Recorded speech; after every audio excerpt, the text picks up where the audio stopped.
Hello, I'm the Doctor.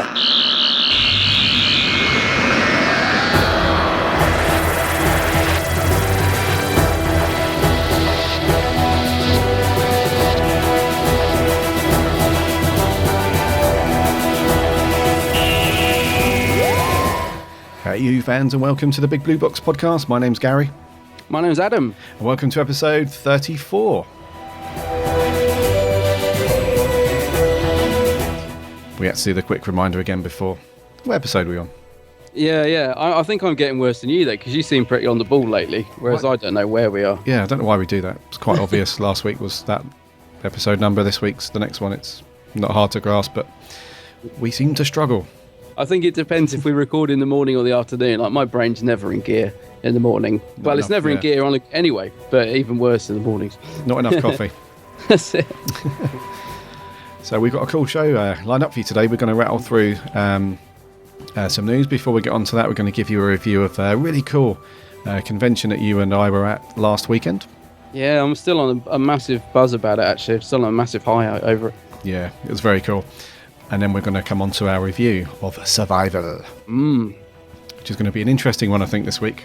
Yes, I'm really... listeners, I have no idea what Gary's view is on this. We don't talk about it before we record. So, and I think this is a really interesting episode. So I'm looking forward to chewing the fat with you on this one, mate. It's going to be cool. Yeah, I know a lot of our listeners are looking forward to this one because of our foray into the Remembrance of the Daleks debacle. That's right. It's it's going to be a good one. Yeah, I just thought actually we're almost like, like in Remembrance of the Daleks, so they got the two fighting fractions of Daleks, a bit like that over that episode, aren't we? Ah, the Kangs. Yeah. Oh, all the Kangs. Yeah. Right. So, what have you been up to, mate? Before we get into the day, are you all good? Are you well? Yes, I'm all good, thank you. Yes, I've been watching a little bit of Life on Mars, which I just finished it off actually. Just polished off the 2 series of that, which I enjoyed very much. I've never seen that. Is it good? I loved it, yeah. I really do like it. There's a couple of bits in it that I'm not too sure about. I wasn't too sure about the ending of Series 1, but no, it's definitely worth a watch. It's an interesting little show, actually. Okay. Yeah, we're definitely worth a go. Oh, cool. Because I've got another show to watch before that, because you gave me the lowdown on Blake 7. Are you actually going to watch it? So I'm going to start. Yeah, because I'm not sure why or how, but most of them are, as you told me, are free to watch on YouTube for now. So it's easy to get hold of and get them. So I'm going to give the first couple a try, I think. Okay, well, It's a Terry Nation show. Well, the first series is anyway, and I absolutely love Blake 7. Interesting to hear your thoughts on that one, mate, because I guess it's one of those you'll either get into or you'll just, after a couple of episodes, think, nah. It's just whether you can overlook the sets and effects, because they are. Okay. They seem to get worse. Actually, I think early on they're not too bad, but as the series goes on, they do get pretty shoddy. But I love the characters and it is one of my favourite programs. So I'm glad you're going to give it a go. Yeah, I look forward to hearing your thoughts on that one. Yeah, going to give it a bash. See what happens. That's it. But apart from that, not much. Yeah, cool. Just buzzing over the convention at the weekend, which was brilliant, wasn't it? It was awesome. Yeah. So let's give people the lowdown on this. So Slough or Windsor, whichever way you want to look at it. Basically Slough. The Day of the Doctors. Was it just Day of the Doctors and then? Yeah, this is just Day of the Doctors. I think they are already planning a second one, which I see Tom's confirmed for already. So they're quick on the heels. They've got another one going on. But this was Day of the Doctors. Yeah, by the 10th Planet events. Yeah, guys. So it was. It was just so good. It was awesome good. Day. And I think, as well as sort of meeting the sort of obviously the stars for Doctor Who, the best bit about it for me is sort of, obviously meeting you, Gary, and all the fellow Who fans, and that sort of interaction of just meeting people that love the same show as you. It's half, it's half the day, isn't it, in terms of the enjoyment? Because when you sort of get to meet the Doctors and that, it's so quick and over in a blur that although you're on although it's brilliant, you sort of, the best bit is come in and say, look, I've got a photo of him, or I've got this autograph and all that. It's just so brilliant interacting with fellow Doctor Who fans of these things. Yeah, that was the best bit for me. I mean, don't get me wrong, it was an absolutely amazing meeting Colin Baker. I know you've met these guys before, but I'd met Colin Baker before, just very quickly at a Collectomania. So that was very short and sweet. But at this one, you go in and you get to shake hands and you say hello, and it was just amazing. And the same thing with Tom Baker. It was just, being in. There's something about the classic Who actors as well. It's like being in the presence of legends. It's it's a surreal feeling almost. It's so good, and it's unfortunate it's over so quickly. But that part of it is very cool and great. But the thing that made it for me is, it was just meeting up with other Who fans. Meeting up with you, because we hadn't met, because we've been running the podcast for a while now. We've never met, so that was the first time that you and I had shook hands and had a hug and talked Who all day. Yeah, actually met in the flesh, so to speak. Because I always tease Gary when we record these listeners. I always tease Gary because we don't put we do it on Skype, and we don't put the camera on because it's off-putted. So we just it's just a picture. And I always tease Gary that he probably uses a really young picture of himself, and when we meet up, he was going to be like this 75-year-old man. But I can confirm we've now met, and he does look like, well, not just like his picture, he looks better than his picture, which is sickening.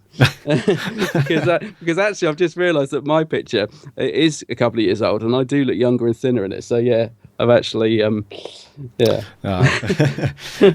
it was really, really cool. So the kind of format of the day was you kind of got there and you registered, and then you could pay for your photo shoot. So you chose which doctor or which actor to go and get your photo done, and you could also pay on the spot to go and just get a picture signed and so on. And that was kind of it, really. You were kind of left to your own devices. There wasn't a format as such, was there? There was a timetable, and you just went along to whatever you wanted to do, and it was kind of free reign, really. It was very cool. There wasn't a and it was I know some people had said about previous conventions by the 10th Planet guys, especially run smaller hotels like this one at the Copthorne in Slough, but I didn't find this one to be too bad as my first 10th Planet event. I know you'd been to a Big Finish one before, and you said it wasn't amazing in terms of how it was organised. It was very, very crammed at the last Big Finish one I went to at the same place. I mean, it's funny because I thought this one was going to be busier because it sold out quicker, and obviously the doctors are there, so I expected this one to be even more manic, and it actually wasn't. I think this one felt much more relaxed. It wasn't the massive crush that we had last time, and especially with the signings. And I think that's because there weren't many. There was a couple of people from Big Finish signing in that little area. Yeah. Whereas last time there was loads, so you were just constantly battling through all the queues for the Big Finish guests to get to anything around it, if you see what I mean. Mm-hmm. So that made quite a big difference. And yeah, it was good. I mean, there was lots of great people. I mean, obviously the doctors were there. We had Tom Baker, Colin Baker, and Sylvester McCoy, and Peter Davison was due to appear, but dropped out very sort of suddenly, coming up to the event, didn't he? But yeah. Which is a bit of a shame. But it was great, and when I got my group photo shot, I was umming and ahhing all the way up to the hotel. I was thinking, oh, it's quite a lot of money. Do I get it? Oh, I'm not sure. And then I got there. I just thought, when am I going to get the chance to get a photo with Tom, Colin, and Sylvester in one photo? I'm just going to go for it. And it was great, but literally, because there's so many people queuing to get the picture, you are sort of in and out, and I didn't really get a chance to say anything to them or hello, just a quick hello, sit down, mm-hmm. Gone, and then on. But I think when you got yours with Colin and Tom, you had a bit more.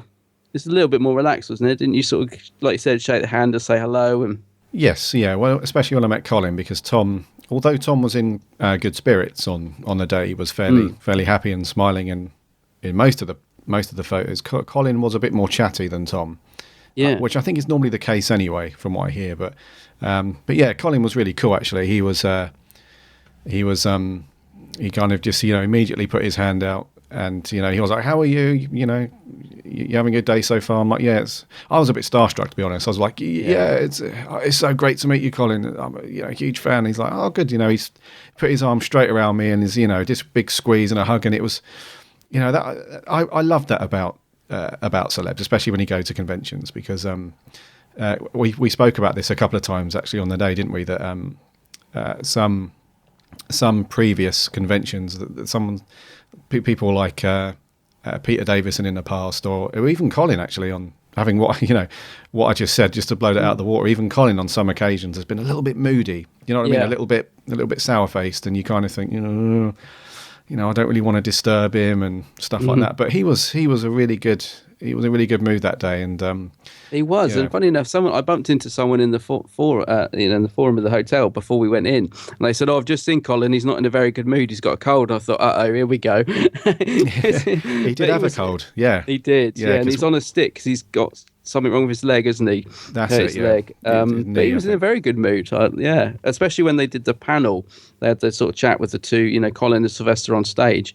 And although it was a bit dry to begin with, once they got going, they were really good spirits, weren't they? Yeah, that was really funny, that panel. It was basically just a Q&A, wasn't it? And yeah, that was really funny, and had some cool little insights as well about, a couple of things that happened when they were actually working on the show, and their feelings about other doctors and companions, and it was really interesting and really funny as well. The two of them were quite funny together, and they were insulting each other, but in a very sort of non-aggressive way. It was very funny, but it was really cool. Yeah, you can tell that they've sort of done these things a few times. There's a good rapport between the two of them, isn't there? Like you said, this sort of banter between the two. I was a little bit disappointed Tom didn't make it to the stage, and they did sort of say in the programme it would be, time permitting, and obviously there was such a big queue for Tom that he was still signing, so he didn't actually make it on stage to talk, and that was a bit of a shame because he is funny on stage, Tom. He is funny when he gets asked a question. He will answer like it for 1 second, and then he completely goes off on something else. I've never known Tom actually answer a question fully or properly, but he's so much fun. He's just got so many stories, Tom. But it was brilliant, and I loved it when they were talking to Colin and Sylvan, and some of the audience were asking them, like, the sort of standard questions. But I think someone said, which monsters would you like your doctor to have sort of met or something? And they were sort of naming ones from the new series, weren't they? And Sylvester said, "Oh, I like the Weeping Angels," and Colin was like, "They're rubbish." Because don't blink, and he was really ripping them into them, wasn't he? It was like, obviously Colin's not a fan of the Weeping Angels. Yeah, because he came up with this little tactic, didn't he? And he's like, "Don't blink, it's ridiculous. Why don't just wink? Just alternate your eyes, and they never go anywhere." And people were cracking up at that. Oh, that's right. I forgot about that. Yeah. That was brilliant. So that was cool. But because I've met a couple of these guys before, I've got sort of autographs. But there were some people there that I hadn't got autographs from, like David Collins and Michael Jaston, who plays the Valiant and stuff. So I thought, right, okay, I've got my photo with the doctors. Now I'm going to get a few autographs that I haven't got. And they were never there when I went to go meet them. It was really strange. It was almost like I sort of said that they're avoiding me, because every time I went to the table to get their autograph, because we'd sort of sit in the bar for a bit, wouldn't we? And I'd say, right, I'm going to go and meet these guys now, and then I'll come back. And then they were never there when I got there. So people were just sort of wandering around, having a coffee. I was like, is David Collins here? Oh, he's at the bar. Or, they were never, or they were on stage doing a talk or whatever, But I did eventually get a few autographs, so I was quite pleased about that. Well, I wasn't surprised, actually. I think I remember telling you about, who's the actor's name who played the Valeyard? Michael Jaston. Michael Jaston, yeah. I think I told you that, because I stayed at the hotel the night before, and I'd come down to the reception desk to inquire about some stuff there. And this was about 4:00 in the afternoon, and he was in the bar already with a couple of Who fans. I went back up to my room. I came back down for dinner. This was about 7:00. He was still in the bar. I went into this little restaurant in a hotel. He came in with some other people about 20 minutes later. Yeah. Ordered a couple of bottles of wine. They went through them. I then went into the bar and I had a couple of pints, and I must have left the bar at about 9:30, 10:00, and they were still in there when I came down the following morning to see what was going on before everyone turned up. He looked like death warmed up, mate. He was like this kind of greeny colour. He looked like he hadn't slept. He was obviously in a really good mood the night before. He was really on it. Yeah, these guys are hardcore. They are, and they're used to it. Yeah, he was one of the older guys as well. He wasn't, he's not a young chap anymore. And he was giving it though. Because I did joke, didn't I, on the last podcast, that you'd probably be in the bar mixing with all these, celebs the night before and getting drunk. So yeah, technically you were. Technically, yeah, I was in the same vicinity, if you like. But that's one thing I was quite surprised at. The night before, I was expecting to see a lot more Who fans there staying over, because the room rates at the hotel were really, really cheap, I thought, just for one night. It was cheaper than your sort of run-of-the-mill Premier Inn or Holiday Holiday Inn Express, those type of hotels. It was cheaper than those. I think they make up with it for the car parking charge and the drinks at the bar. Oh, right, yeah. Yeah. But yeah, so there was a couple of Who fans dotted around. It was fairly quiet, so I didn't really mix with anybody there because there just wasn't anyone going mad about Who stuff. But the next day, just to touch on what we said earlier, it really was so good to just hang out with other Doctor Who fans.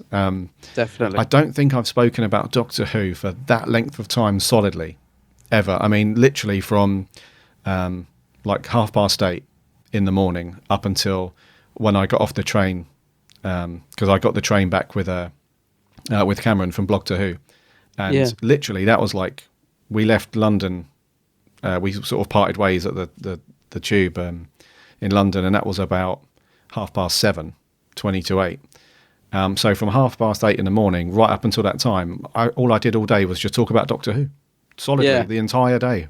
It's like the best day ever, isn't it? You can was just awesome. chat. Yeah, I was going to say it's great. We met a lot of our listeners as well, a lot of our fellow listeners, didn't we? That was, like you said, was really enthusiastic and great to chat with them about Doctor Who. Yeah. We met Cameron McEwen from Blog to Who as well. We had quite a long chat with him, didn't we? Yeah. Well, in the bar, he came and joined us in the bar, so that was really good fun. Yeah. And quite interesting as well because he surprised me with some of the things he come out with. We were talking about the new series and that, and being Scottish and all this sort of thing. So that was really cool. Yeah. I just want to give a quick shout out actually to a few people that we met who were really awesome young chaps, and very complimentary about the podcast. And they themselves have got really cool YouTube stuff. So you probably know these guys on first name terms, Adam, but for some reason I only remember their YouTube names.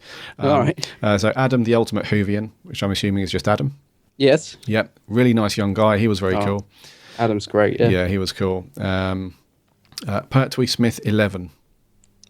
Otherwise known as Ben. Ben. Okay. Yeah. Hi, Ben. He was very cool.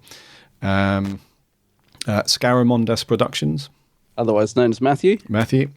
And TJ Productions. Otherwise known as TJ. But no, it's Thomas. Thomas. Okay. Yeah. Those guys. We sort of hung out with those guys towards the end as well, and also Kai. I was just going to say, don't forget Kai and Kai McNamee. Oh no! Come on, Adam. Oh, Kai McNamee. Yeah, that's the one. That's him. Otherwise known as Kai. Otherwise known as Kai, and his YouTube channel is something the Fibster. Yes. Oh, he's got a brilliant. He's got a really name. Cool. Hang on, I'm going to have to look because it's a brilliant name. Kai was actually he kind of schooled me a little bit on some of the Big Finish stuff. He's a huge fan of he is the Big Finish. So cheers for that, Kai. It's but all those guys, they were just really cool. It was great to catch up with them and chat with them, and obviously because they listened to the podcast as well, they were giving us a bit of feedback on the ones they'd listened to and stuff, which was interesting. So it's really, really good. It was just overall just such a great day. I mean, the only thing that I was saying before we started recording was the last one I went to, they were quite relaxed about if you didn't want to pay for a photo shoot but you were getting an autograph, you could get a picture with the celebs at the table. They were quite strict on that this time. They weren't having any of it. I guess because they had the photo shoots, but they weren't letting many people get photos with people at the table this time, which was a bit disappointing because I mean these things are very, very expensive. So I was quite if you're paying for an autograph, I think if you're paying 50 quid for an autograph, a quick photo on your phone maybe. But I've just got to say, Kai's name is Casturberus the Fibster. Yes, I've got that as well. That's it. Yeah, so I had to look up because it was bugging me, and B, it's such a cool YouTube name. Yeah. Overall it was a really good day. I loved it. I got some good autographs, got some great pictures. So it's really pleased and met some great people. So I can't wait for the next one actually. Yeah. So our next convention, actually the next thing, if you want to come and say hi and hang out with us, I think it's not a convention as such, but we're going to be at the Symphonic Spectacular at Wembley.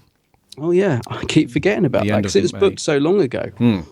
Yeah, it's the end of May, or towards the end of May. And then I think we've got some larger scale ones that aren't Doctor Who related, but we've got London Film and Comic Con in July.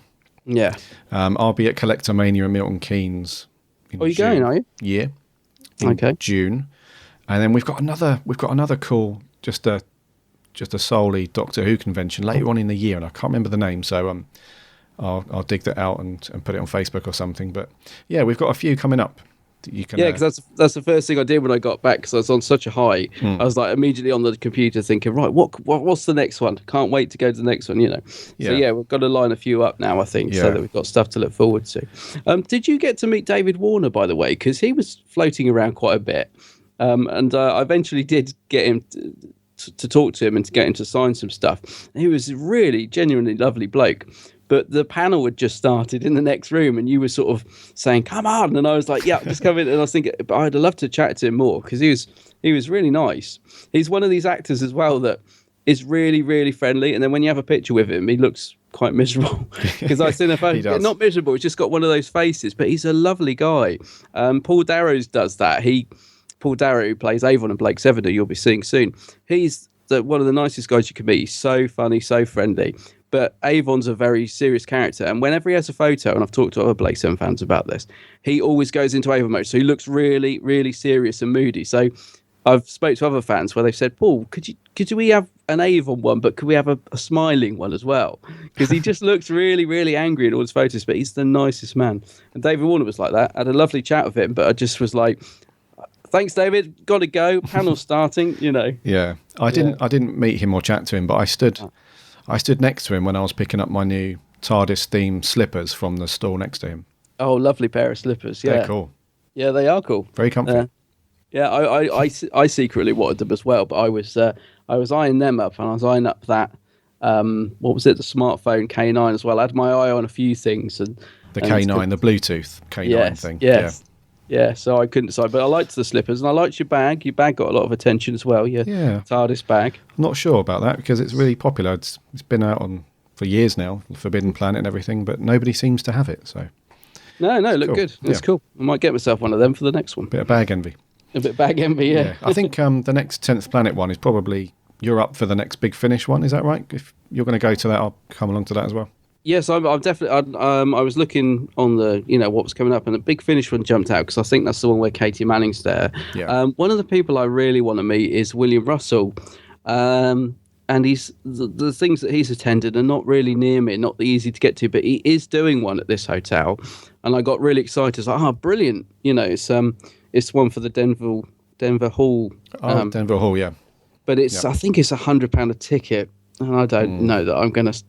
But he is one I'd like to meet. But I don't know. I sort of got quite excited when I saw that, but I don't know if I'm gonna go for that one, because that's quite a lot of money. I know it's all for good cause or whatever, and I'm sure you get stuff included in that package. But yeah, I'm not sure. But I'm definitely up for the Big Finish one. I think that would be good, and possibly the next Day of the Doctors 2. Oh yeah. Depending on who else he had. And I really actually want to get a picture with Colin, because I love your picture with Colin. It's cool. And the only reason I didn't is because I went for the group shot instead, because Colin was the one I was going to get.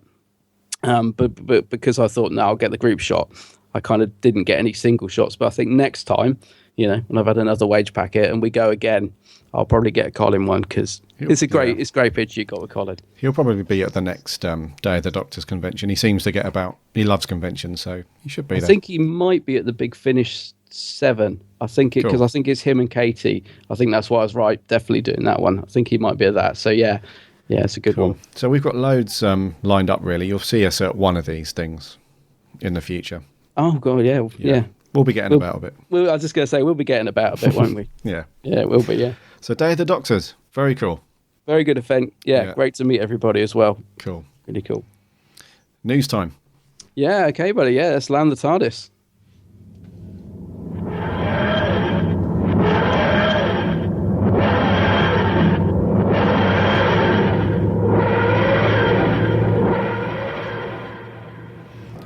Nice and smooth.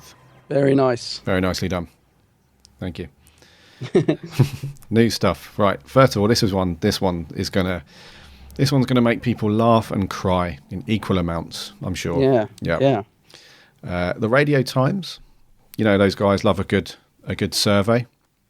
They do. A good opinion poll. So they've in their latest issue they put a poll out, didn't they? They wanted people to vote on their favourite Doctor Who since its revival in 2005. So people have been voting in their droves. I'm not sure what type of people, but they've been voting anyway. So we have a top 10 list from the rebooted episodes. I hate that reboot. From the comeback. Yeah, from the New Who, maybe? The newer Who, yeah. Yeah. As long as it's not spelled N-U-W-H-O, then that's fine. That's how I always spell it. N-U. How do you spell it then? N-E-W? N-E-W, yeah. What's wrong with N-U? It's just ridiculous. I thought that was the cool way of doing it. So, top 10 list. Number 1. Blink. Colin's favourite. Colin's favourite, yep.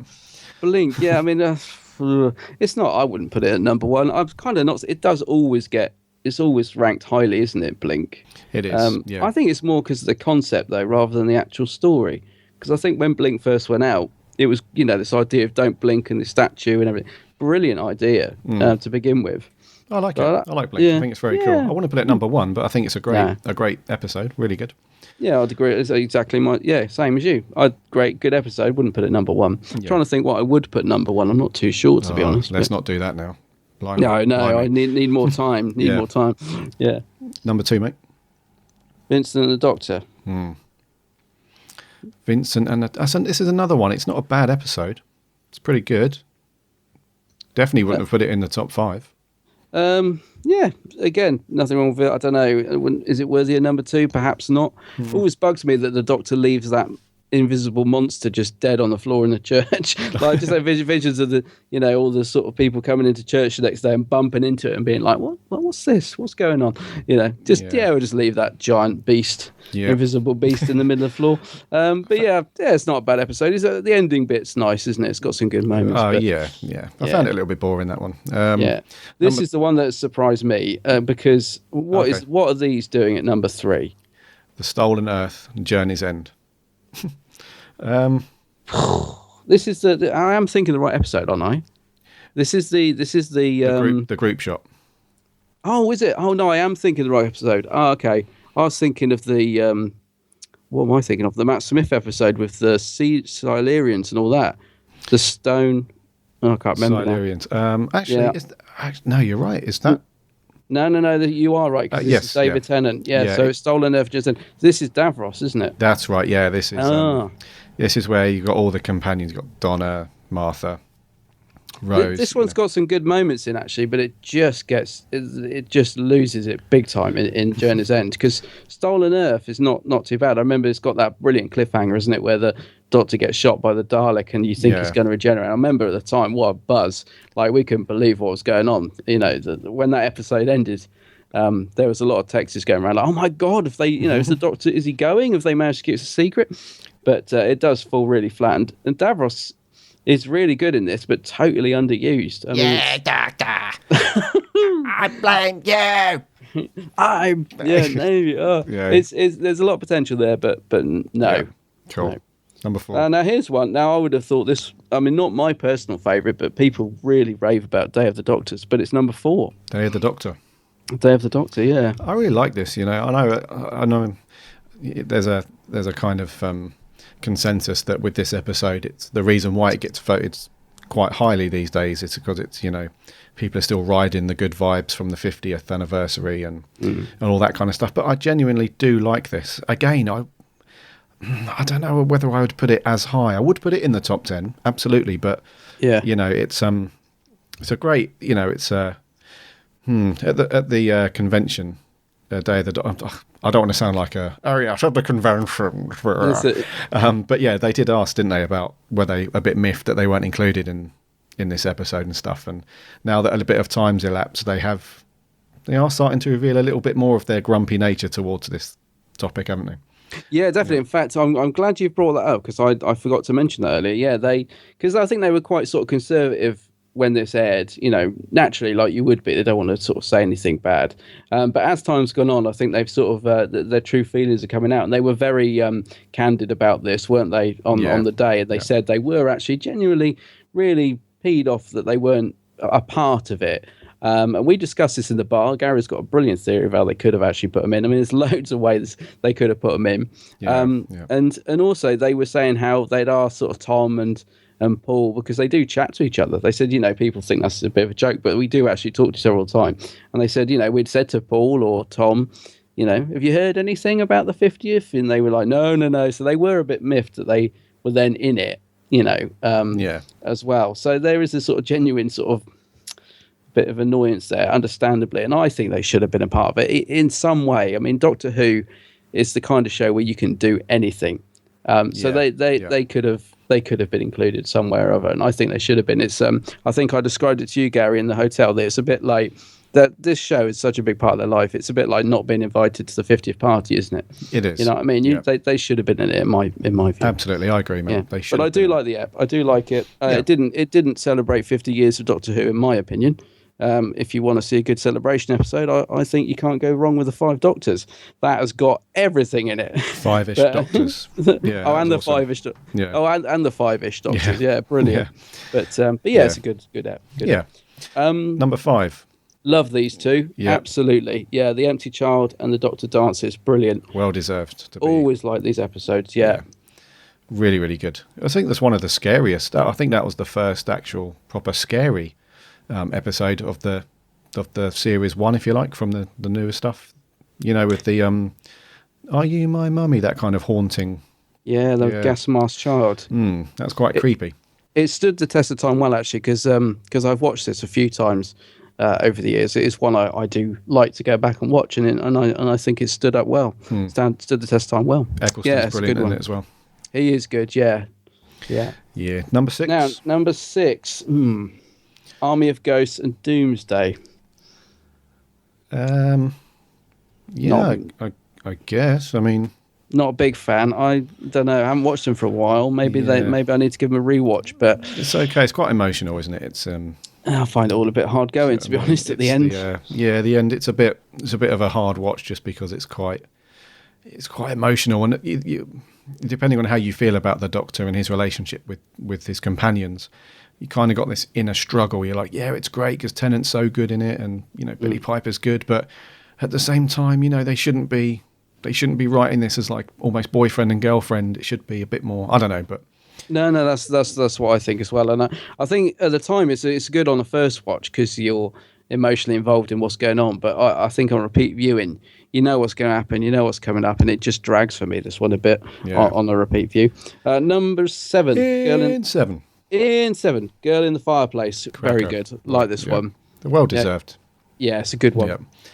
Can't really say much about that. It's just a great episode. Yeah. Really like Girl in the Fireplace. Yep. And number 8. Now, these are 2 of my favourite episodes, actually. I really, really like these. Bad Wolf and The Parting of the Waves.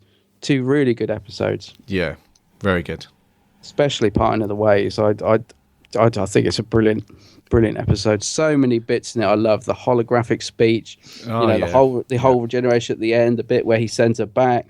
The Daleks just really coming at you in full force, and they're actually quite scary. Well, not scary, but they are actually doing stuff in this. You know what I mean? They're quite. They're proper evil in this. I'd put this in my top 5. Actually, I love it. I love Parting of the Ways. That holographic speech is really nice. Where she thinks it's completely automated, and then he turns and looks at her. Oh, it's very cool. It's brilliant. Yeah, really, really good. And so's number 9 actually. Oh yeah, Silence in the Library. Forest of the Dead. Yeah, I quite like these. These get a little bit of flack sometimes, but I quite like these ones. They're not too bad. I think it's well written. I'm going to come on to, once we finish the list. I'm going to come on to the writing side, but yeah, it's well written. I would say, well executed. Yeah, I really enjoyed both of these episodes. The only thing that gets me is I feel, considering you've got 2 episodes to tell the story, I do find the ending gets wrapped up incredibly quick. I mean, I never quite understood like what happened to the shadows and all that, but it's a very I enjoy these 2 episodes or story, whichever you want to look at it. But I'd put them highly.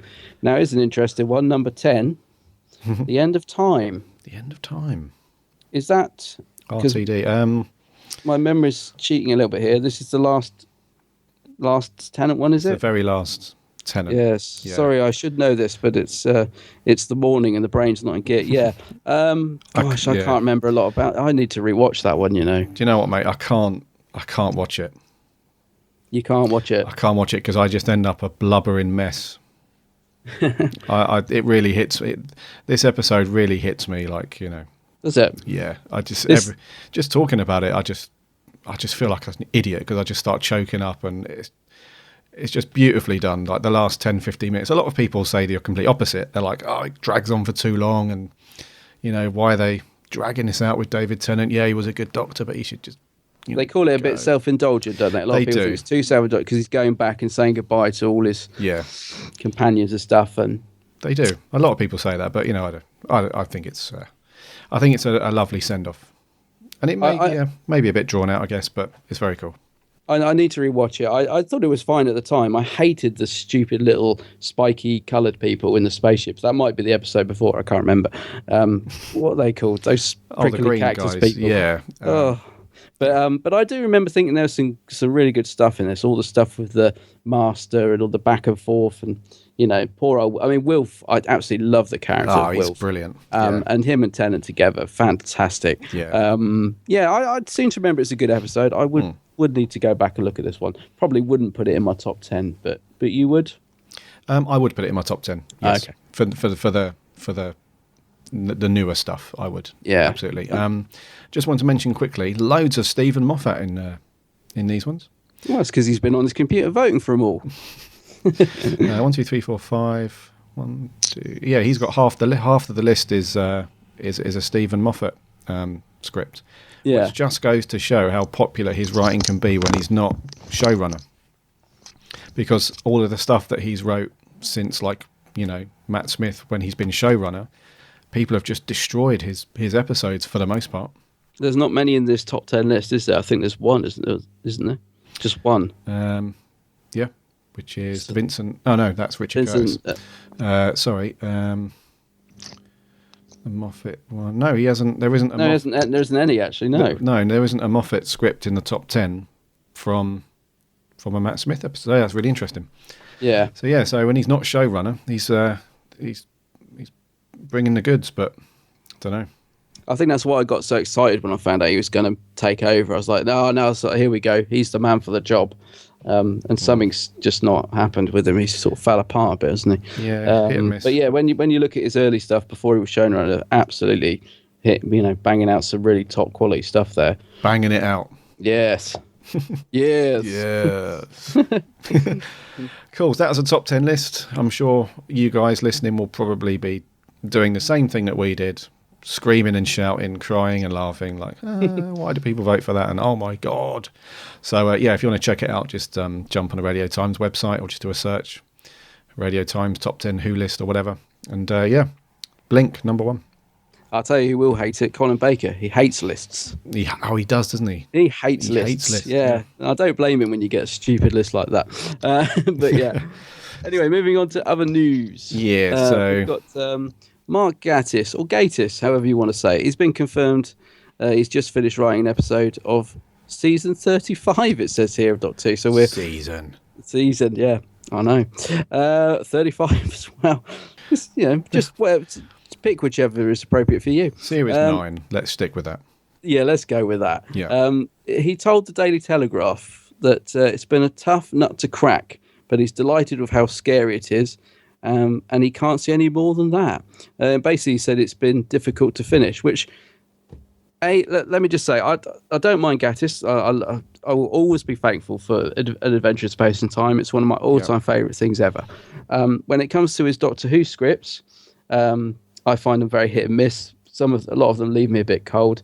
I wasn't very excited when that he's writing another one because he's done a few and it's just nothing to get infused about for me. And the fact that he's saying it's difficult to finish just makes you think, oh God, if any writer's saying, oh God, I really struggled with that one, it's done, thank goodness, it doesn't really fill me with a lot of confidence. But Gareth is fine. I don't know.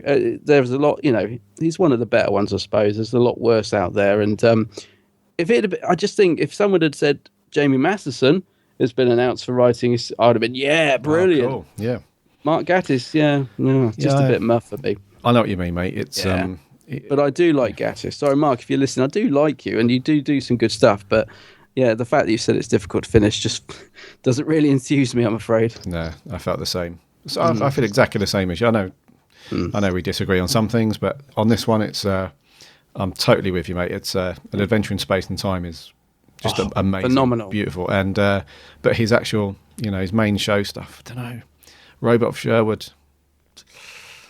That was like the first kind of week, because Series 8 started off very strong, and I thought that Robot of Sherwood was the first one where you thought, this could be the first clanger, you know what I mean, in the series. So yeah, it was okay. It wasn't awful. It wasn't Into the Forest of Night, but it was watchable. I think that's the thing. Gatiss episodes, I always think they're quite watchable, quite enjoyable. They've often got a sort of fairly decent sort of story in the middle. But there's something about the writing style that sometimes just feels a bit unengaging, I think. What was the other ones? I mean, he's done loads. He's done Crimson Horror. That started off really well. I remember thinking, this is a good one. And that kind of tailed off a bit at the end for me, that one. But he's not bad, don't get me wrong. Matt, he's got some great ideas. He's a good writer. I'm still glad he's involved in Series 9. I'm just not over-enthused, by the news. We'll see. We'll see. Yeah, we'll see what he comes up with. Last bit of news. If you're into your collectibles, if you're into collecting your figures... which I am. Which you very much are. The Character Options guys are releasing their new Wave 4 at the end of this month. So probably next week or the week after. Yeah, I think they're due out very soon, actually. Yeah, and they've released 4 new figures in the main wave for the newer stuff. So you've got the 12th Doctor in his caretaker outfit with his Ghostbusters style proton pack vacuum cleanery thing. Yeah. Which looks pretty cool, actually. It does. Yeah, it doesn't look bad at all, that one. Yeah, you've got the Mummy from that really cool, that one of the best episodes. Yes. With Capaldi. Really good. So he looks quite good, actually. You've got an up-to-date Cyberman figure. And you've got the... What's that? Scovox Blitzer. Scovox. I'm glad you remembered that. Yeah. The Scovox Blitzer. He looks quite cool as well, because you've got one of these already. Am I right in saying?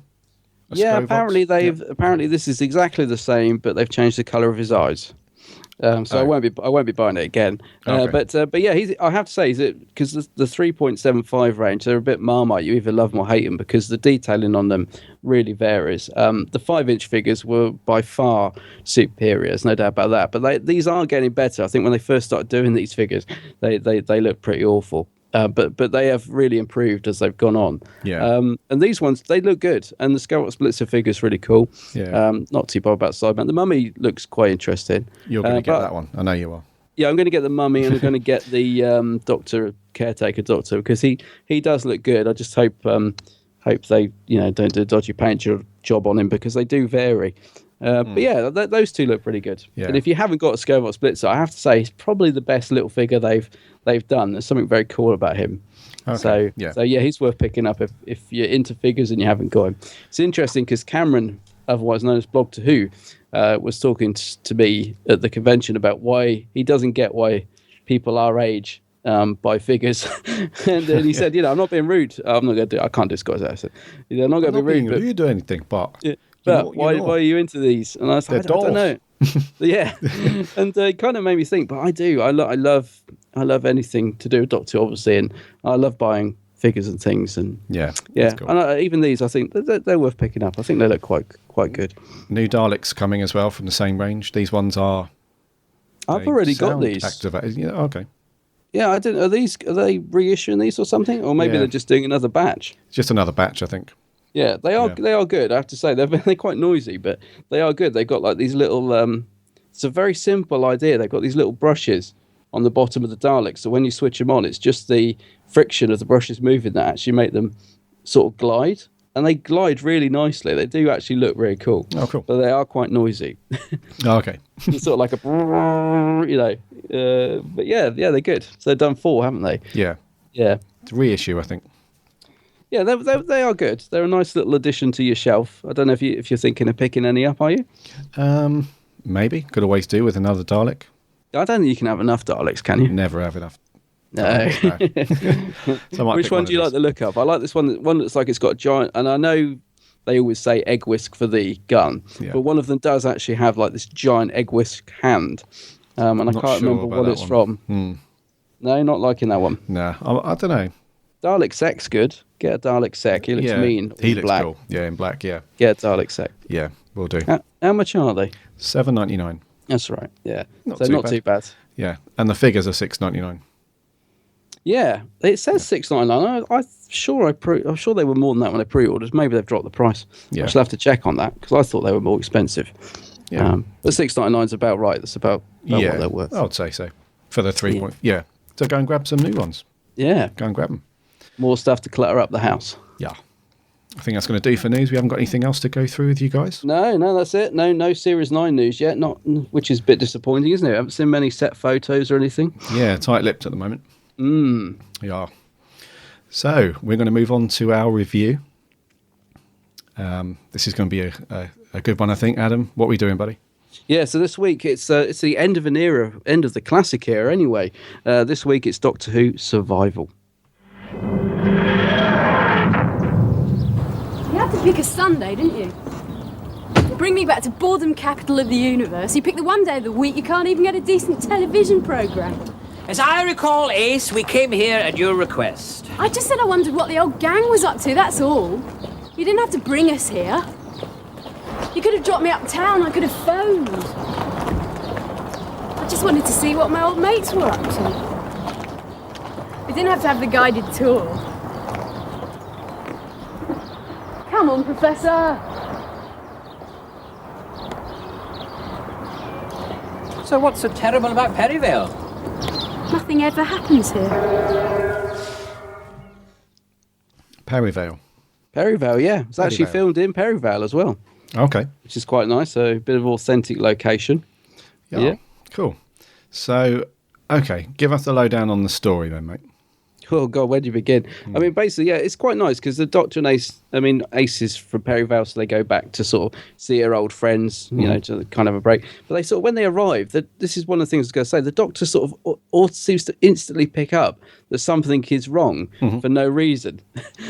And I was thinking, what? There's nothing to, he starts looking for this cat. I'm thinking, how does he know? He's literally just walked out the TARDIS and he's instantly got this look on his face that he's on, looking for something. Maybe he's seen something on the TARDIS scanner and we haven't seen it. But they arrive and there's this mad cat, which I absolutely love, this animatronic cat. Yeah. That you keep seeing and it keeps going, lashing its teeth at people. And then the next thing you know, the camera sort of goes up high and we're getting shots of people being, well, yeah, I guess you assume killed to begin with, but they're not, are they? They're actually being transported to another world with these cheetah people on.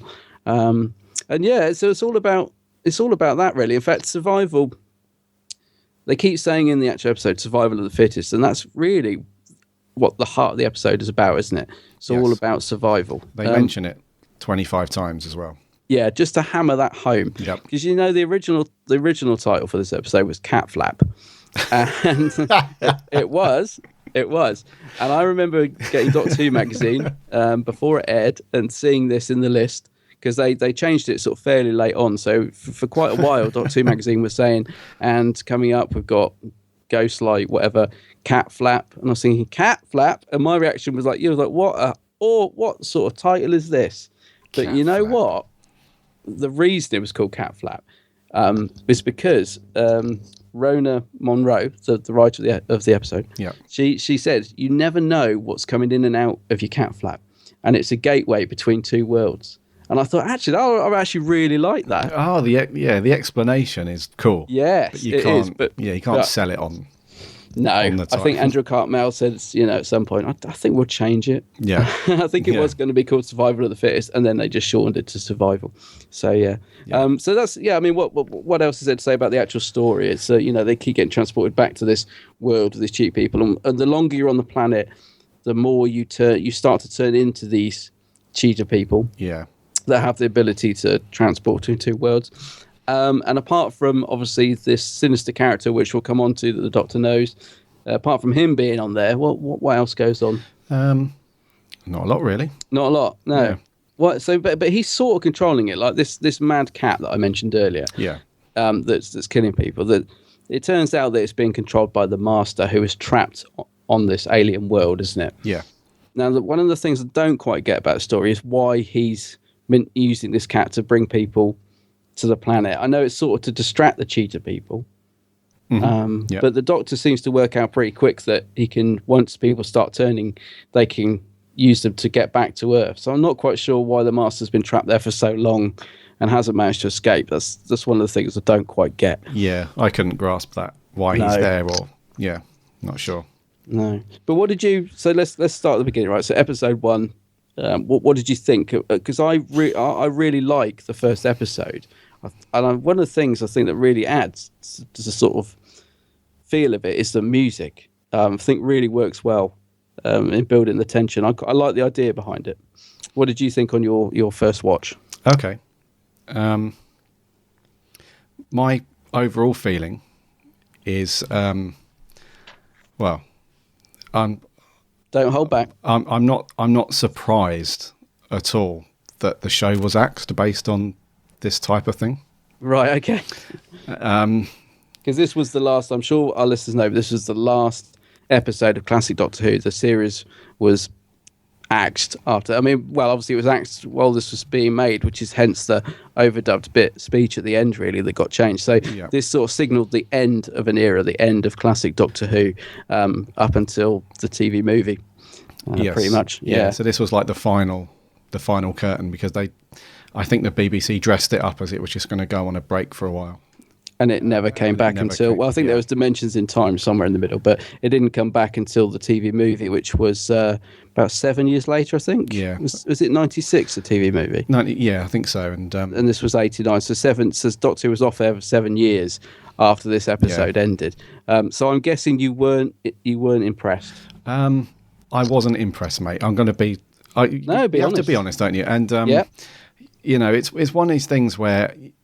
you know, a lot of Who fans will say, because I've heard numerous things about this episode before I watched it. One of the things I heard the most from Who fans was, you can see where they were going with this program, and you can see that they wanted to do different things with the Doctor, and if they'd have done another series, it would have gone to this it would have been amazing if they'd have done another series. But I'll be honest with you, I don't think it would have been. I think that, and there's probably going to be loads of Who fans now who are going to absolutely hate me, and please don't hate me, but I think it was the right decision to pull the show at this point.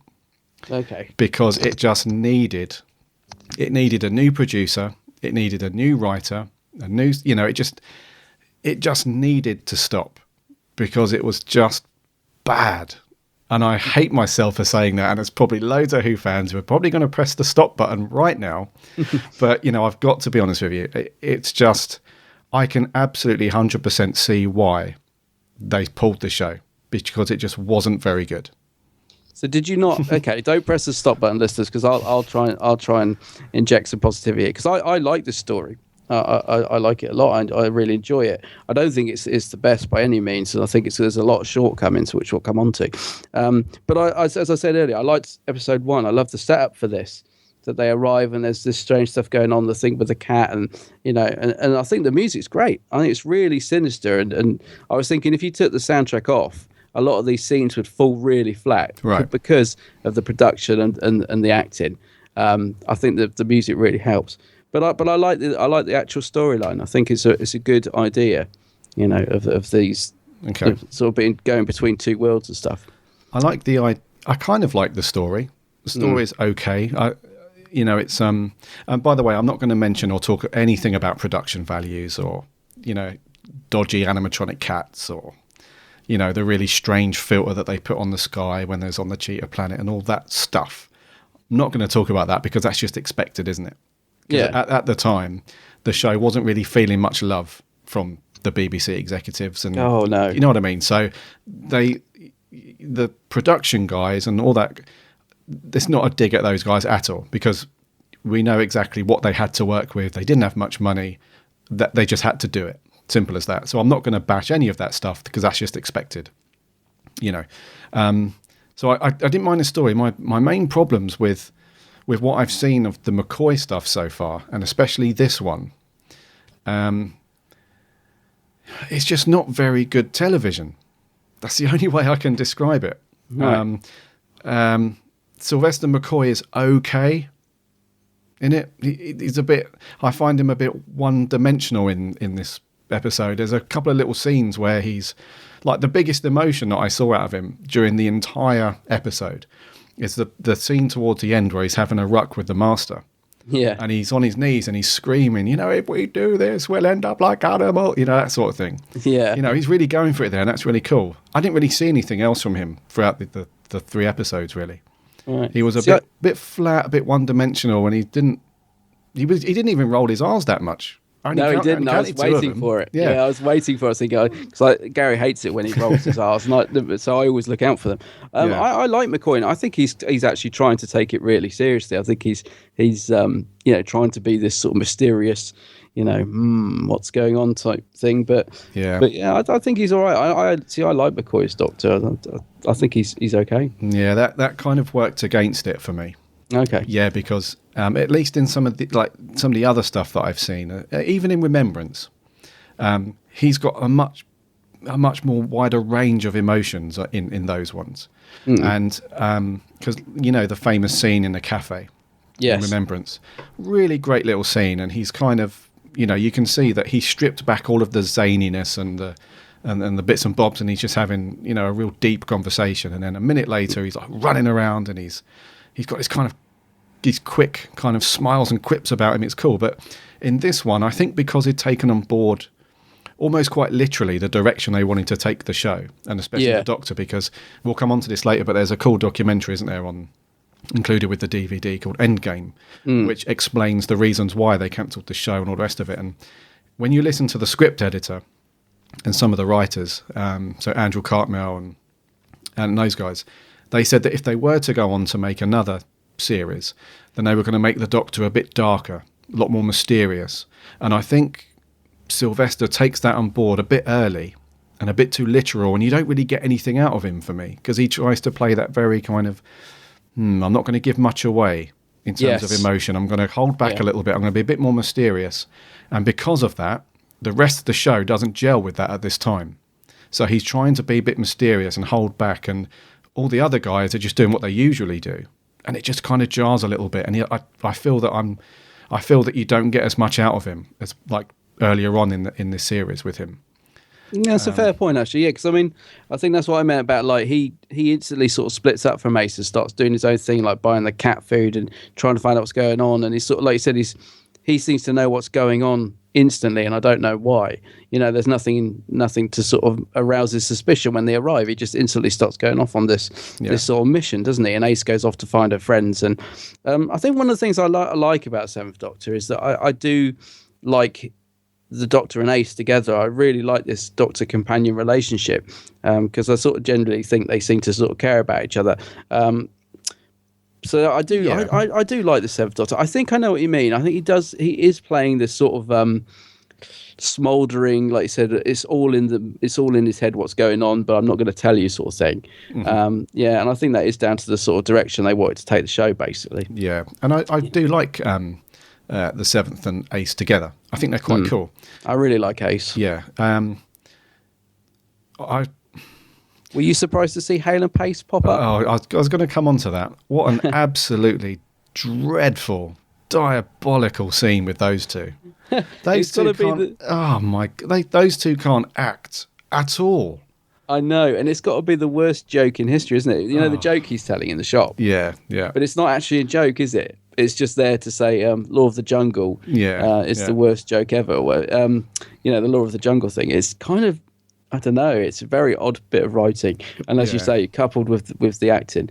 It was so awkward as well. Cause I think it's very much of the time. I don't know. There's a lot of scenes like it in these 3 episodes, though.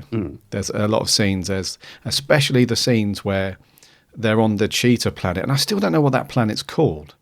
I can't seem to find that out anywhere. But when they're on this planet of the cheetah people, she finally finds her friends that have, because she turns up in Perivale to just find her old mates, doesn't she, just to see what's going on. And when they get on this planet, she finds them, and oh my lord, they're scraping the barrel for supporting cast, aren't they?